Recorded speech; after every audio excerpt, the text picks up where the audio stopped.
Per als britànics era important el domini de l'enclavament de Roses, ja que els donava l'oportunitat de disposar d'una base des d'on colpejar i amenaçar el sud de França.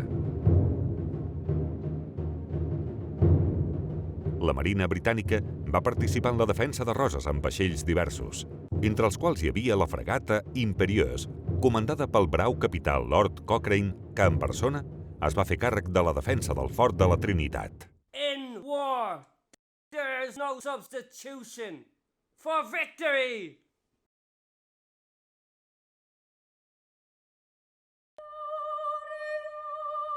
Saint-Cyr va iniciar el setge de les fortificacions de Roses el 7 de novembre de 1808 amb una força de més de 15.000 soldats.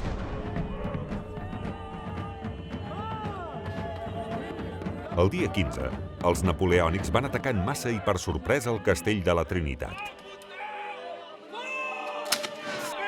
La infanteria va escometre els accessos i les fortificacions exteriors del fort. Malgrat això, els defensors es van mantenir ferms i els soldats francesos no van poder entrar al recinte. Els atacants van patir moltes baixes i, malgrat que van intentar obrir-se pas en successives càrregues, van ser rebutjats.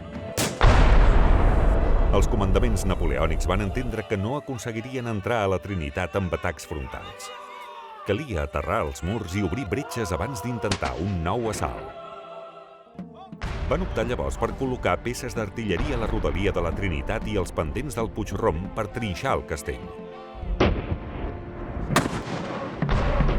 A més, van emplaçar bateries per colpejar la ciutadella i el poble de Roses i per mantenir allunyats els vaixells britànics.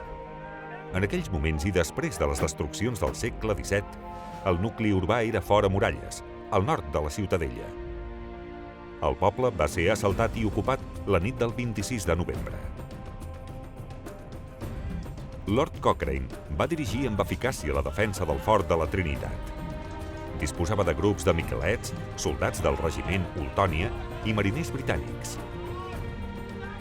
Els defensors van haver de suportar el terrible foc de l'artilleria francesa que anava enrunant la fortificació. El dia 30 de novembre, els imperials van tornar a atacar i van embastir portals i esvorancs tractant d'arribar a la part alta de la fortificació. El combat es va allargar durant hores. Els francesos avançaven, però els defensors contraatacaven i tornaven a recuperar posicions perdudes.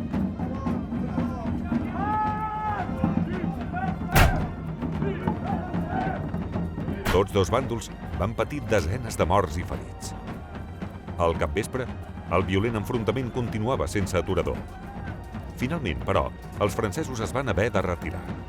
La Trinitat va sobreviure a l'embestida, però era clar que la resistència no es podria perllongar indefinidament. D'altra banda, el castell havia quedat aïllat. La pólvora i els queviures escassejaven i només es podia comptar amb els limitats pertrets que arribaven des dels vaixells britànics. Mentrestant, la situació a la ciutadella es feia insostenible. Els assetjats van contraatacar el 2 de desembre, però van ser rebutjats i, aïllats i bombardejats, es van haver de rendir la tarda del 5 de desembre. Aquell mateix dia, al fort de la Trinitat, la lluita continuava. Però la resistència ja no es podia mantenir.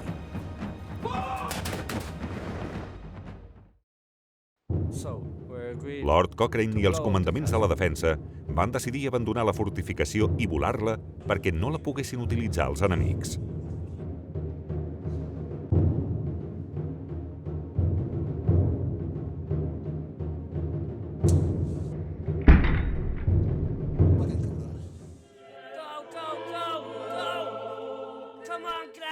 Les tropes sobrevivents van ser evacuades amb l'ajut de llanxes britàniques que els esperaven al peu del turó.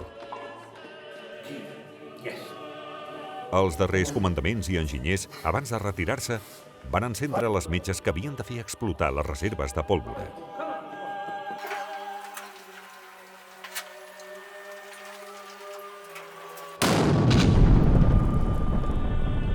Al capvespre, una terrible explosió va fer volar les estructures del fort de la Trinitat. L'exèrcit de Napoleó es va emparar de la ciutadella i del fort de la Trinitat.